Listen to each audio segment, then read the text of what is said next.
Welcome back, everyone, to another episode of Tactical Harmony. And I am thrilled to introduce today's guest, who is Brandon Day.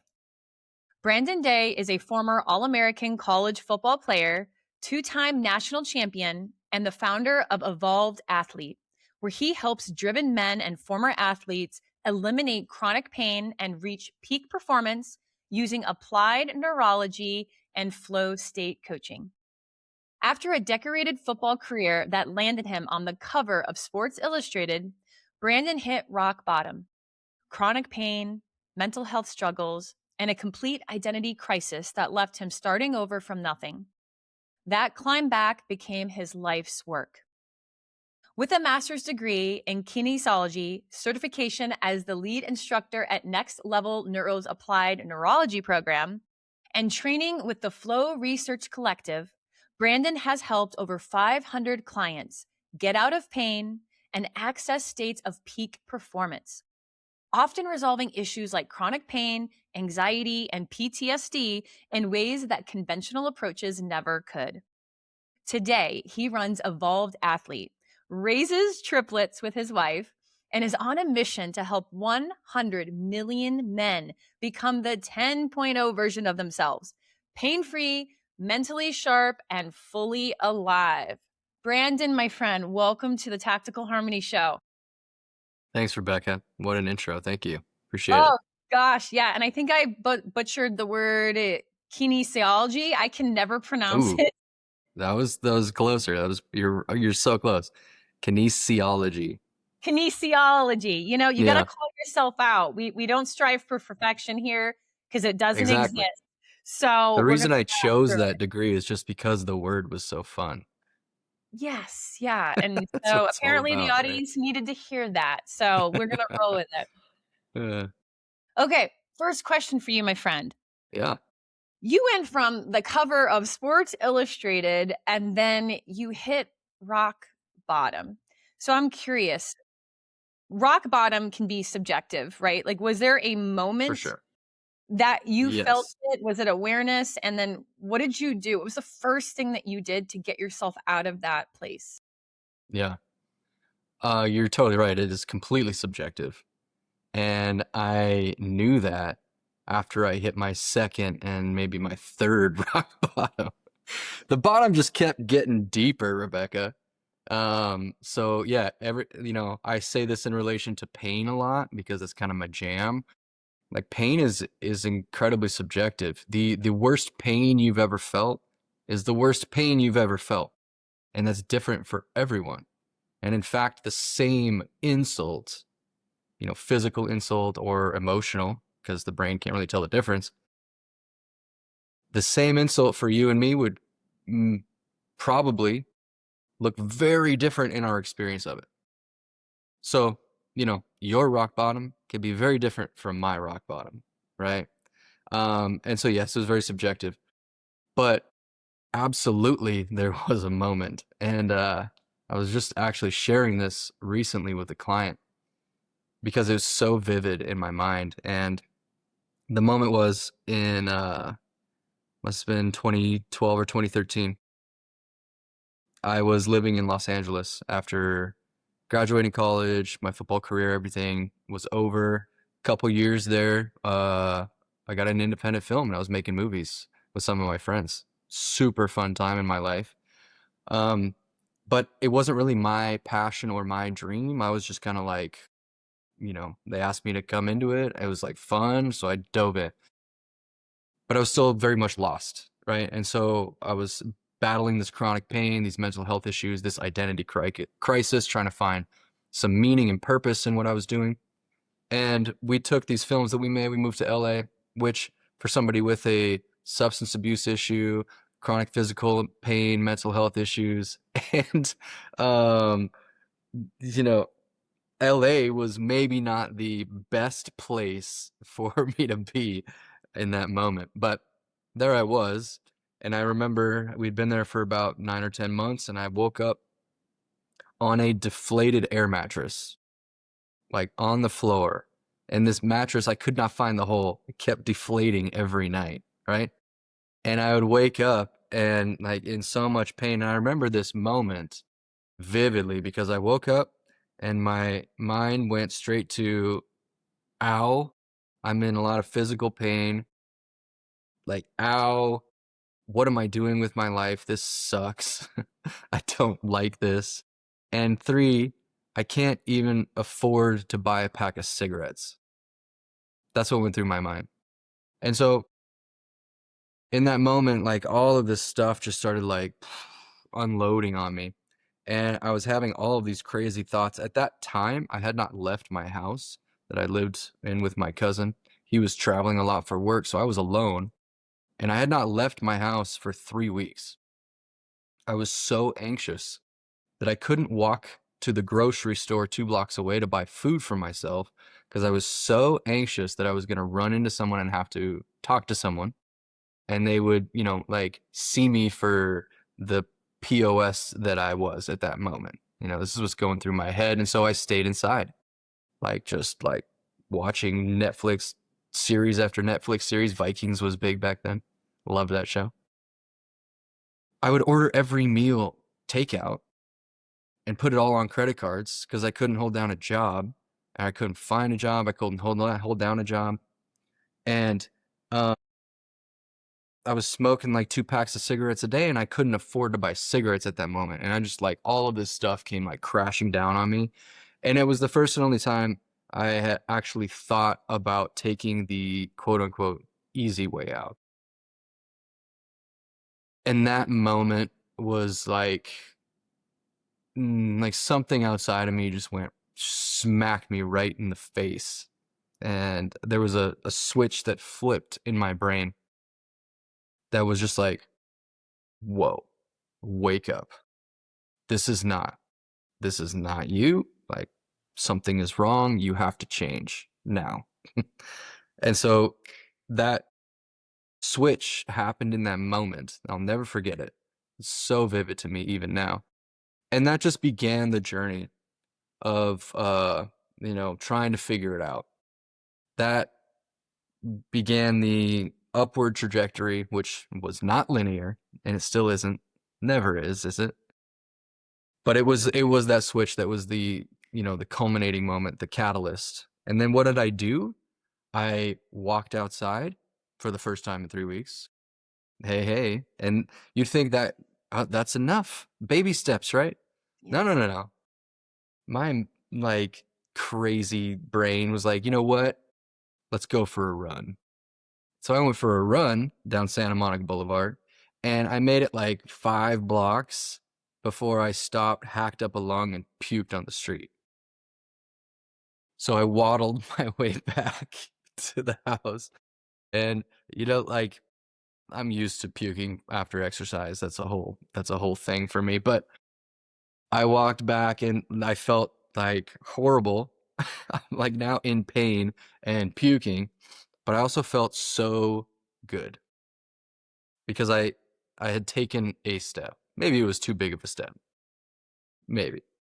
But I knew that I had made a decision and that change like had shifted in my brain. And so I was like, okay, at least I know that this is the direction I'm going now. I don't know what's going to happen, but I made the decision and now I'm just going to start taking little steps here and there. So, Wow. Yeah, it's almost like a movie. Like, I felt like I was watching a movie and I'm picturing it, and then you mentioned Santa Monica Boulevard, I can picture that, and I can only imagine, like, as you're explaining it, like, I can feel your energy, it's palpable, and your brain took such a picture of that, right? Because like, higher intensity emotions and things that are very emotionally charged, we tend to remember more, which can work for us or against us because we tend to remember those bad things or the person that pissed us off so badly or how things were just so unjust, and then your brain captures that. But mhm. so amazing that you were able to take that step, and for you it was a run in Yeah. true athlete fashion. um but wow, okay. So, all right. So you talk about how the brain needs this safety, this predictability before performance. And so Mm. I'm curious, for these high performers, how do they build that when they have so much drive and they don't want to lose the drive, but how do they incorporate that safety and predictability? Great question. And, we could probably use my story about rock bottom as kind of a segue for this because in that moment, like, did my brain feel safe enough to go running? No, not even close. And so it was like overreaching big time. And it responded with, like, here's a bunch of pain. I'm going to make your legs burn and like hit you with this fatigue. And I'm going to overstimulate your vagus nerve and just cause you to throw up. Right. That's it's not quite peak performance. Um, so in that moment, I like way overshot my current capacity, right? And so the brain did not feel safe, so it ended the process that was unsafe. Now you can extrapolate that out to anyone at any level. And that's all that we're talking about when we talk about this idea of prediction and safety. If your brain does not feel safe and predictable going into an environment, then it's going to raise the threat alarm and it's going to try to protect you in any way that it can. And usually that way of protecting you is some kind of brake pedal to slow you down. It could be just tension, so we don't, move as much or as freely. It could be in the case of like an athlete that, another example is like you can only jump as high as your body and brain predicts that you will be able to land safely from. Does that make sense? Like, if you don't have the strength in your legs to catch you, then your brain's not going to allow you to jump any higher than that safety um, mechanism, that safety area. So this happens in everything that we do. That goes for, cognitive pursuits as well. If you want to be like at the top of your game in a negotiation or a business deal of some kind or writing a book or whatever, your brain needs to feel like it's coming from a place of safety in order to allow things to um, really build and expand. Any feelings of threat or an environmental like unsafeness is going to be contraction. It's going to be contraction. It's going to be tunnel vision. It's going to be like singular focus, but on the threats instead of expanded consciousness on everything that's possible. Right. So this idea is really universal in everything that we do because that's how the brain works fundamentally. It's always trying to predict what's coming next. That's what keeps us alive, right? Predicting that there might be a threat around the corner is better than just like walking around the corner and then, being super surprised by it. Human beings that predicted well survived longer. So we can leverage that, right? And the idea of safety too is really wild, and it's changing in this world that we live in now because the threats that we experience are generally not the kind of threats that we experienced even 100 years ago. You and I were talking about a run-in you had last night and this morning with a black bear on your property. That's a threat, Yep. I was right? thinking about that when you were when you were talking about it. I'm like, literally, I had a bear in my back deck. Please continue. Yeah.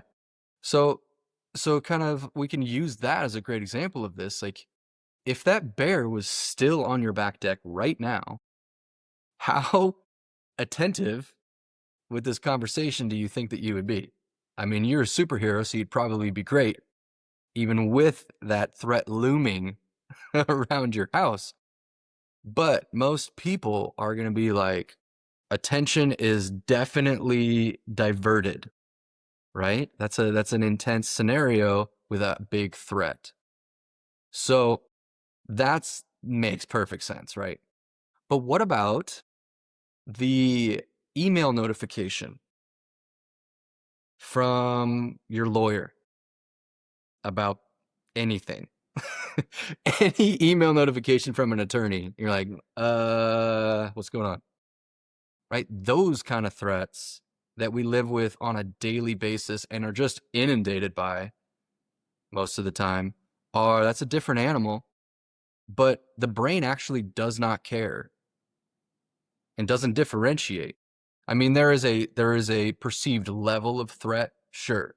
Everything lands on a spectrum, but the black bear outside your house and the like super intense deal that you've been working on for years that is at risk of falling through, I don't know which one of those is actually higher. It's all based on your kind of subjective experience and your perception. So key word here is perception of threat. If our brain perceives something as a threat, it's going to protect you with some kind of output to keep you safe. A lot of times for these innocuous, like, I don't know the weird threats out in the ether, like the email notification or something like that, like a past conversation you had 2 years ago that's like resurfacing in your mind.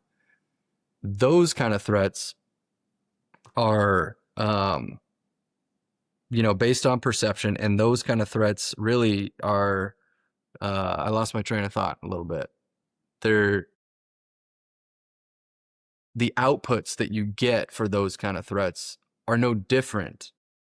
And so they seem weird and like disconnected sometimes, but really the tension that you feel, the clenching of your jaw, the tension around your eyes, the pain in your back could be because your brain is perceiving threat from somewhere else and it doesn't know how to protect you from that threat. So it goes back to what it's known for eons, and that is some kind of like physical output to protect you, right?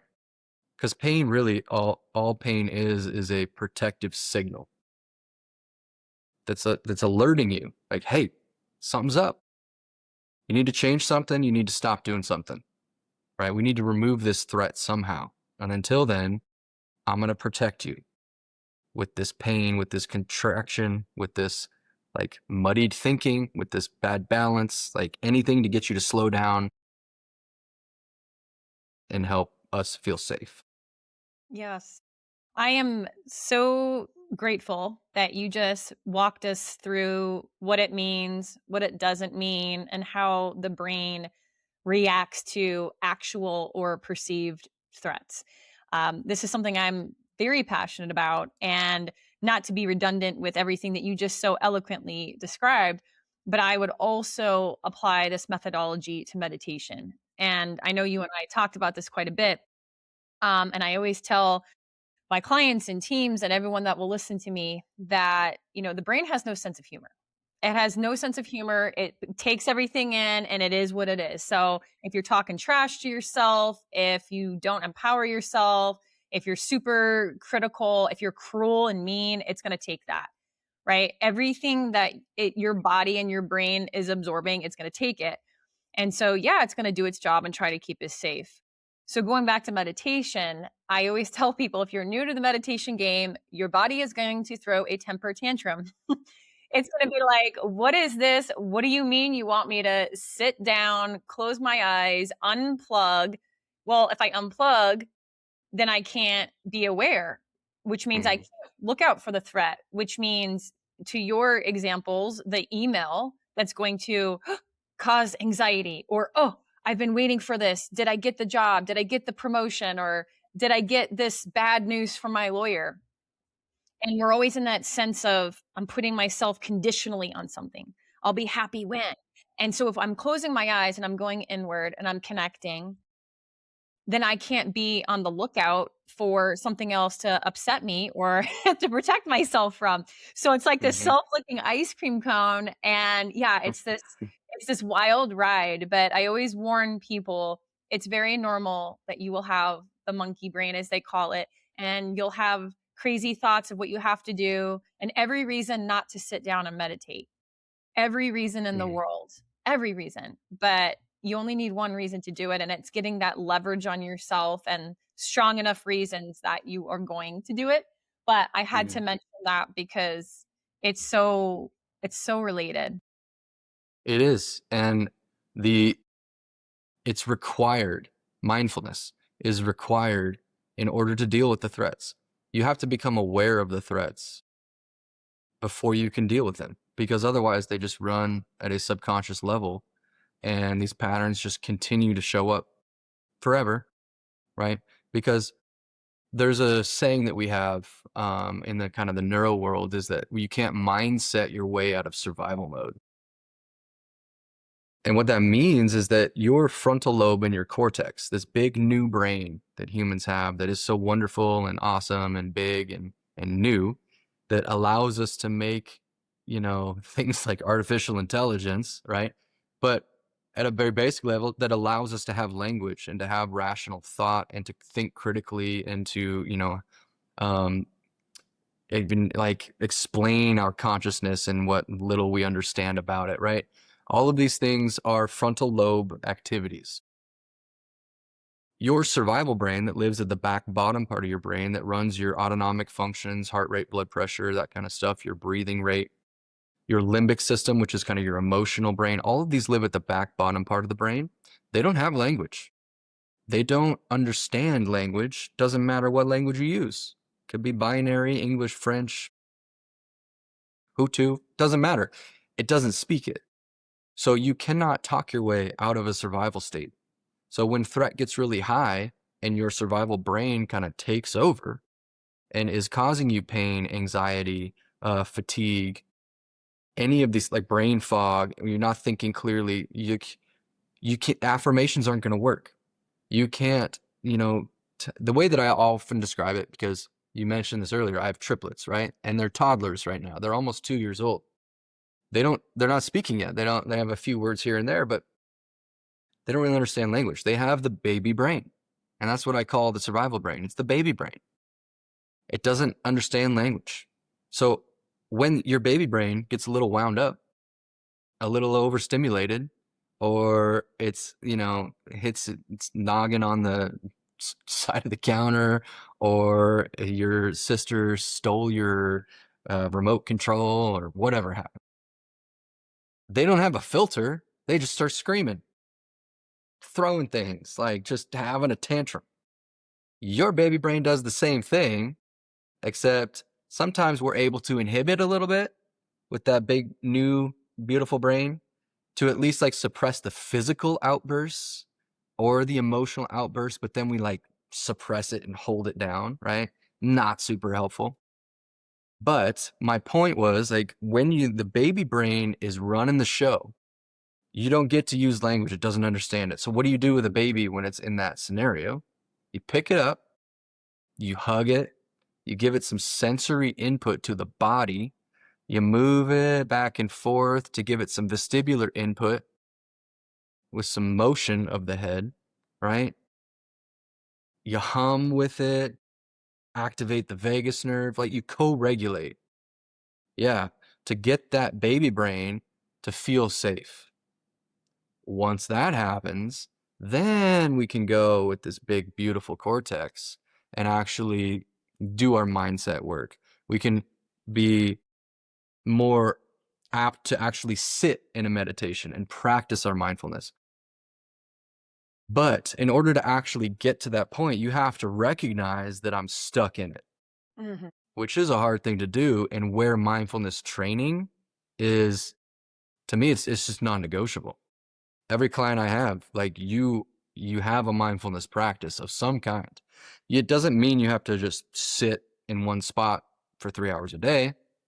There's lots of ways to practice mindfulness, but it's a non-negotiable skill for any high performer in any activity. I could not agree more. I could not agree more. And it's something that I have said once, I have said probably 500 times that this is the stuff that should be taught in schools.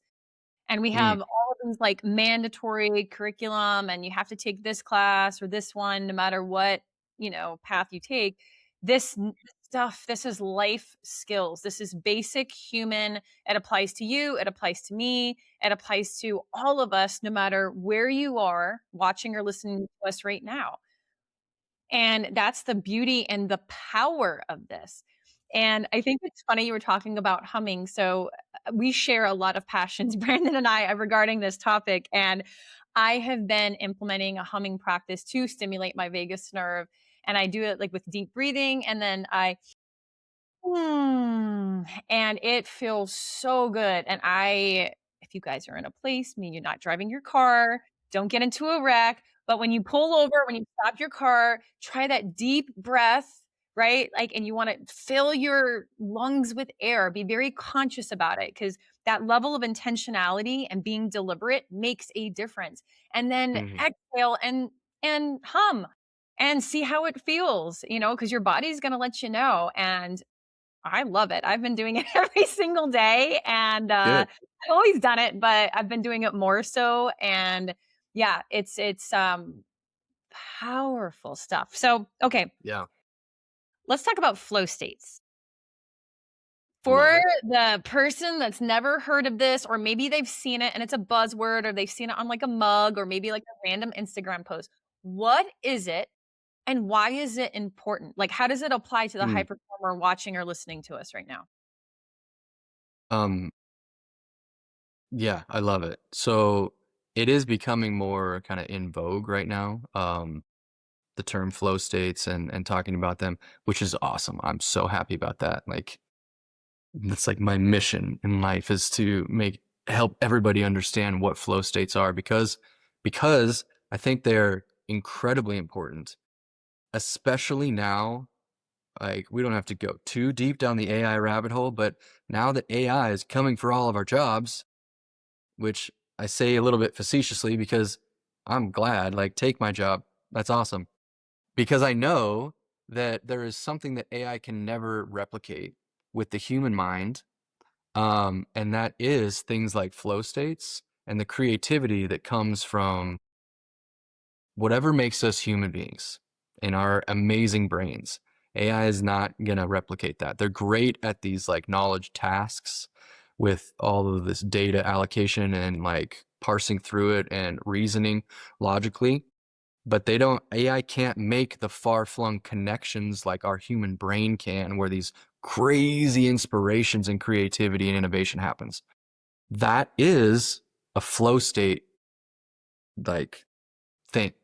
Okay, that's what happens in a flow state. Now, for anybody that is not really sure what it actually means, a flow state is simply an optimal state of consciousness where we feel and perform our best. It's been known by many things throughout time. Most commonly like just being in the zone, in the pocket, like clutch, in the deep now, like present moment awareness is required for flow states. It's those any time that you are so involved in the task at hand that everything else starts to disappear and go away. Time changes in a flow state. It can slow way down, like if you've ever been in a car accident and it like stopped, like frame by frame by frame, you remember everything. And it can speed way up, like a conversation where you're really on the same page with somebody and it's boom, it's over in like 5 minutes. Where did that hour go? These are indicators of a flow state. Time dilation is the actual term.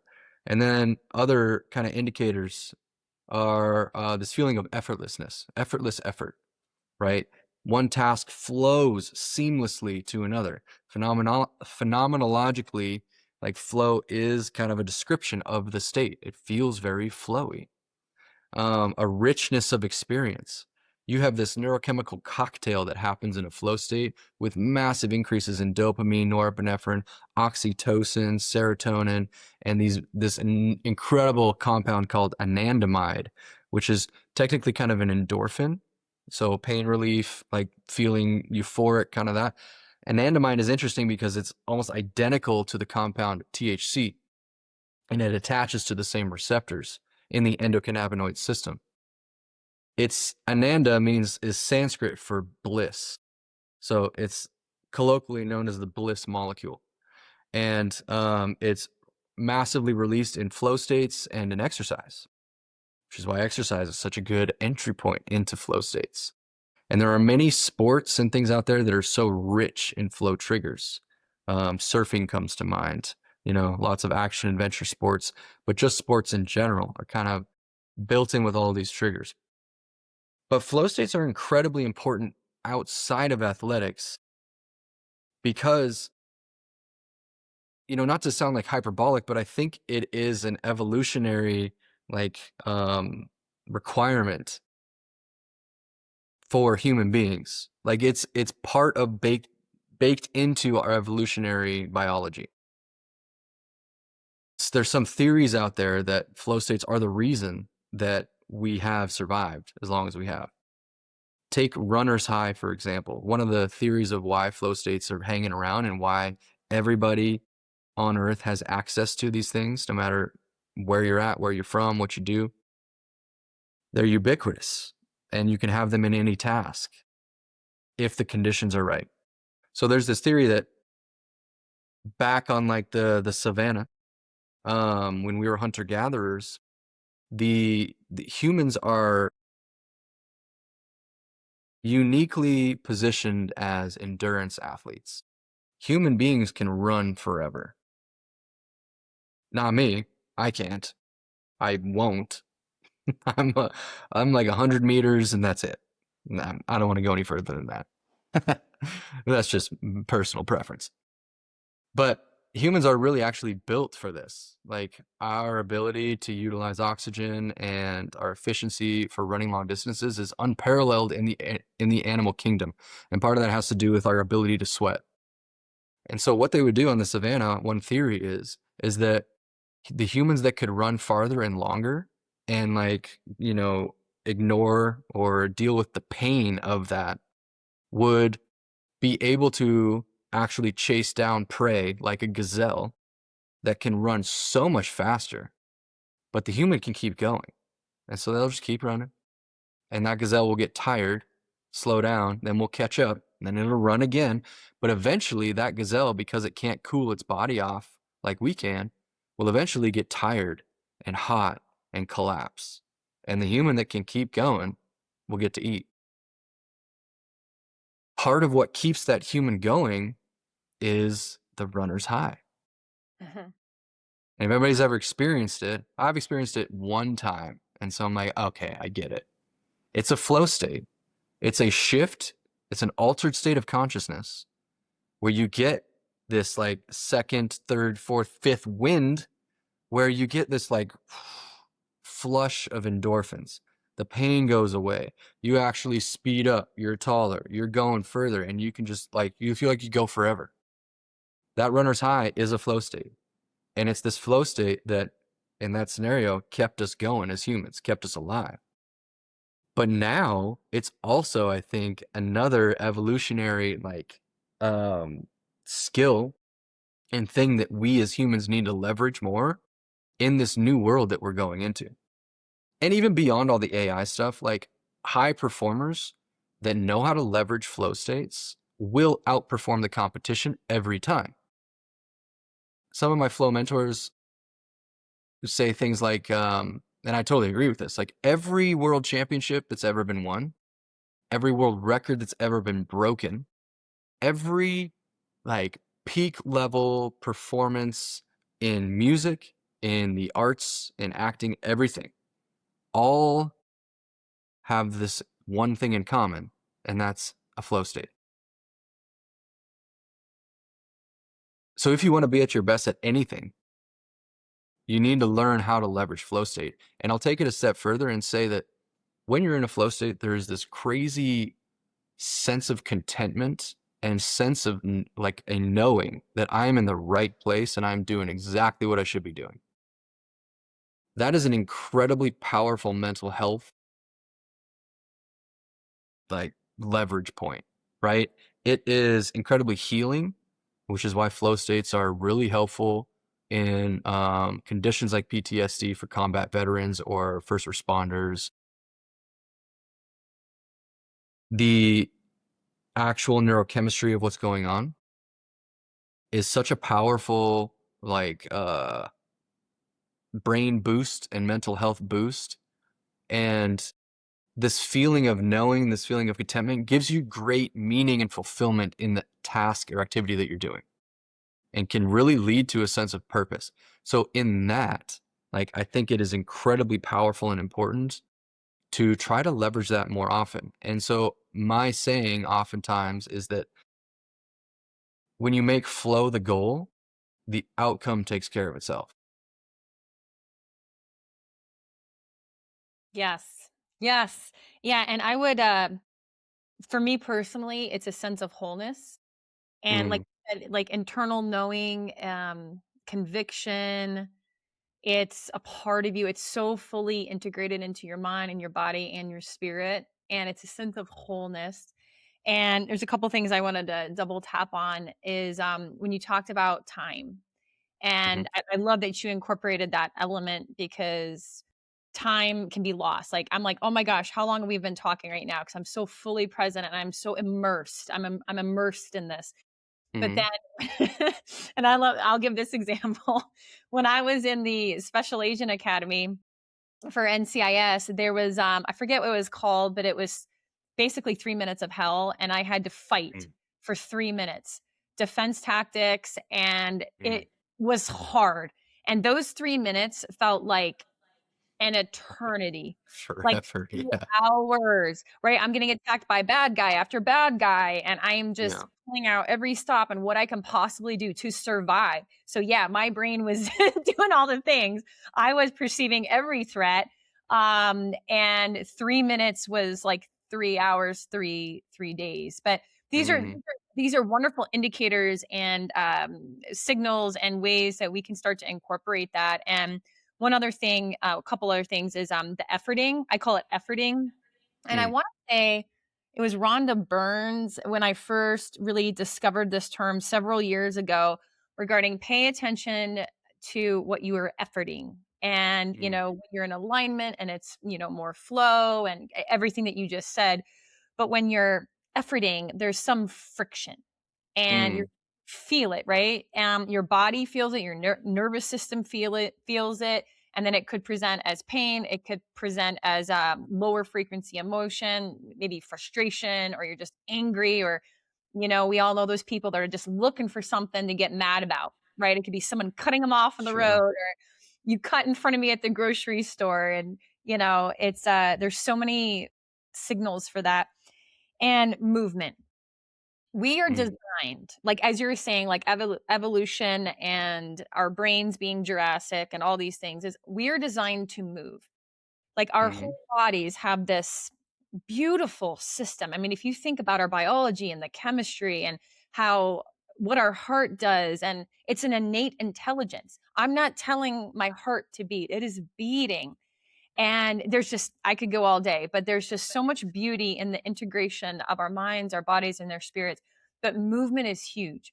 Mental fitness mhm, ties into spiritual fitness, ties into emotional and mental health and fitness, and all parts of you matter, which is why I'm so passionate about holistic leadership because it's all parts of you.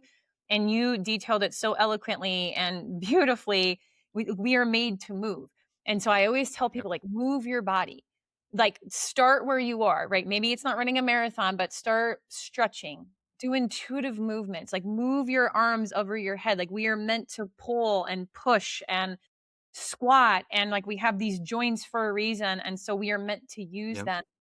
And then we move the energy, we move the emotion, which is energy in motion, and then we mhm, feel better, which is, maybe you're not going to get the runner's high, but you're going to feel more like you. And when you feel more like you present in the world and in your business in a better headspace.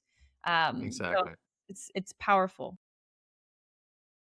Were you going to say something? So I have another question for you. Well, I mean, I could go all day on a couple of those points for sure. You nailed it. And I'll just say this one thing on movement because well, by the way, to circle all the way back to the beginning of this conversation, kinesiology is the study of human movement. That's kind of like, so I got my master's degree in, like, that's really what, started all this whole journey for me was like understanding movement. And I'm a sports guy, so I've been moving my entire life. Now coming full circle after studying the brain for many years now and diving down the neurotraining rabbit hole, a lot of people have this misconception that it's like brain training, it's neurofeedback, it's logic puzzles and crosswords and stuff like that. And while those can be helpful, those are all frontal lobe activities. Remember we talked about baby brain, frontal lobe, that's a small part of what's going on, but true neurotraining is really whole brain training. And one of the most powerful tools, your brain actually is built for movement.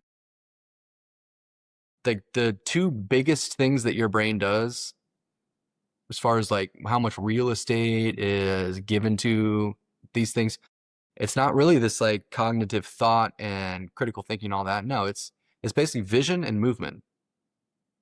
Those are like the two big things, right? All that, trying to keep you alive. So much of your brain is predicated on movement that it would behoove us to move more, right? If we want really good brain health. And the last thing I'll say on that is that I have a foundational level of things that everybody that I work with has to do. They're non-negotiables. One of those is mindfulness training, right? Another one is exercise. And like I can write the perfect program for somebody. I've studied for so many years on that kind of thing. But at a fundamental level, I don't care about any of that. Like I recommend to people, I want you to just go move your body in whatever way feels good. Go do some intuitive dance. I don't care. But I just want you to do it until your mind goes quiet. If you can make that a practice, it could be just a walk, like a long walk. It could be something like, I love 3D maps, good movement system. Tai Chi, another great movement system. Qigong. Like these are thousands of years old and they knew something was going on, right? They had a lot of things right. We're just now catching up to it. But the point is like when you just start moving your body, you start to activate and get blood flow through the back of your brain, that baby brain, to calm it down, and then it feeds forward to the front. So by moving your body, you are literally fueling the front of your brain that has to make those hard decisions, that has to show up in your business, in your relationships, like with your significant other and your interpersonal relationships. All of that gets better when you have that movement first.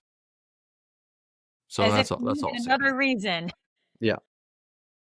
Thank you for sharing that, because I'm passionate about the science and the why and the predication, and I call it I call it the so what factor. Okay, we're going to Mm. do this thing. Why? And so I always like to lead with that because I want to make sure people really understand so we can attach that meaning to it. We're a bunch of meaning makers, right? And so I want to make sure people understand the meaning behind it, because then they're going to focus on that. What we focus on grows and expands. It's where we put our life force and our energy, and that's precious. That's our time. It's the great currency we have.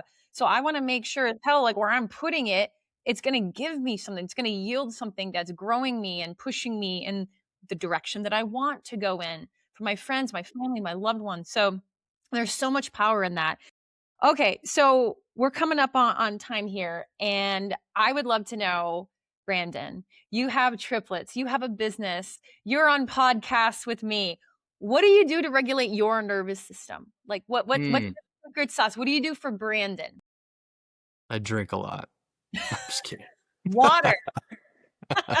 Yeah, A lot of 100%. water. No, I actually quit drinking 10 years ago, but I say that, in a funny way because I know a lot of high performers that use substances to self-regulate. And that was me. It was caffeine in the morning, it was ibuprofen to make it through, and then it was a beer and a bowl at night to calm myself down. It it works until it doesn't. And it almost always doesn't at a certain point when it's used in that way. Okay. So yeah, it's been a long journey to try to figure out ways to help regulate myself. And what I do now are some of the fundamentals that I talked about. Mindfulness training, gratitude practice is very regulating and helpful. Um, and then the physical stuff, nutrition and hydration, of course. You got to fuel your body and fuel your brain. Exercise and sleep. Sleep is the top tier. It's the most important thing. So those things. The other ones that are equally as important that don't get talked about a lot is social connection. So having meaningful conversations and just connecting with another human being regularly, okay, it's different for everybody. For me, it's like a couple conversations with like an old friend or somebody close to me. A couple of those a week is good. That fills my cup. I'm good. My brother, on the other hand, needs it daily. Like he's an extrovert. Like he just needs that social connection, So everybody's a little different for that. You got to figure out what you need. And then lastly is neurohygiene. Now, these are the actual like super practical, like precise regulation tools. You talked about humming before. Great one to just calm down the squirrel brain and get you down into that parasympathetic system. It's just riding that wave of, in the flow world, we call it optimal arousal. Like, what is my level of arousal I need for this situation? And can I bring myself up or bring myself down with intentionality in order to find that optimal level? So some of the tools that I use, like movement is great. These other tools like meditation are very kind of broad, right? When I work with somebody one-on-one, we go at and we test very specifically and precisely what your brain and nervous system need in order to regulate itself. Some quick ideas like humming you talked about, other vagus nerve things like tapping on your abdomen, right? Or wearing something that has some pressure around your abdomen, activating for the vagus nerve. It's good, like it's a warm hug, like a weighted blanket. That's why that kind of works. Things like simple inhibition tools to bring yourself down. Like I have a hat on because these lights get bright, right? And they can overstimulate my visual system. So wearing some colored lenses, a hat, some sunglasses, or occlusion lenses, an earplug. Before we started, I had an earplug in because the AC was going and I was hearing some construction noise outside. It just calms things down a little bit, right? So there's lots of passive tools you can use to regulate yourself. And then there's tools of the body. Like a lot of eye movements are going to be very stimulating for this nervous system. Okay. One way to bring it down with eye movements is to go look at a huge, broad vista. You could probably look out your window in Montana, big sky country, and feel very calm. Because you look at this broad vista, your eyes diverge. It actually shifts your brain networks and shifts you into more of a parasympathetic state. Okay. Music can be helpful. And then breathing. Man, breathing is so powerful. And we can be even more precise with it. I can lift you up by doing some fast, like burst type breathing. In the yogic world, they call it fire breathing, or there's other types, but it's like fast and rhythmic. That's going to ramp you up. Long exhales, it's going to slow you down, right? Lots of tools there. And then beyond that, like there is a huge toolbox. Everything is either upregulating or downregulating in some way, every input that we have. The biggest key that your audience could take away from this whole thing, and what I tell my mentorship students that I teach through the company Next Level Neuro or my personal clients, is if you learn nothing else, but you take this one tool, which we call the assess and reassess process, and you apply that to everything that you do, you are going to start to understand your nervous system better. You're going to be able to, it's going to raise your awareness, and you're going to be able to make changes, subtle changes in the moment, and know if they are positive to your system, neutral, or negative. Okay. So the simple tool is you could test a range of motion of any kind. Something that gets a little sticky is usually better because you'll be able to sense or feel the change. Or something like your balance. You test a baseline, you give yourself an input. Like I put this earplug in. If your nervous system goes, oh yeah, I like that input. I like that you dampened down a little bit of the noise in here. Then your range of motion, like I don't know if you noticed, but now I'm hitting myself in the head. My range of motion improved. That means my threat level went down. The brain is perceiving less threat, so it just took the foot off the brake a little bit. Okay, cool. We're more regulated. I'm going to allow for more performance. Wow, thank you so much. I'm totally gonna try that later today. And that's funny. My last question I always ask every guest is give us one takeaway. If you heard nothing else, what's the one thing? And you answered that so beautifully. I love it.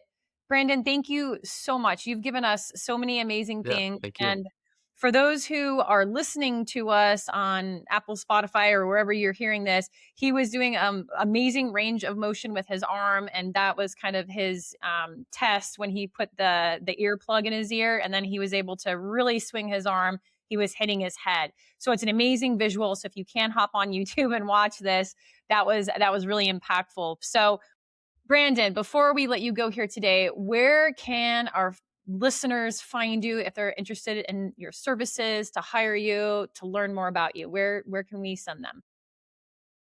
Yeah, so I kind of hang out mainly in two places online. I'm on Instagram at I am Brandon Day, all one word. And then I have a free school community. The school platform is amazing. Everybody should be on there. I love it. That's skool.com/evolved. That's my free community. There's lots of fun resources in there for people to try out and just learn more about flow states and applied neurology and just be in a good community of a bunch of other athletes that are just trying to be better. Love it. Absolutely love it. Brandon, thank you so much. There I could go on and on and on, and I will spare you. I will not do that, but I will make sure your links are listed in the show notes below. And with that, thank you. I hope you have an amazing day ahead. Thanks, Rebecca. You too.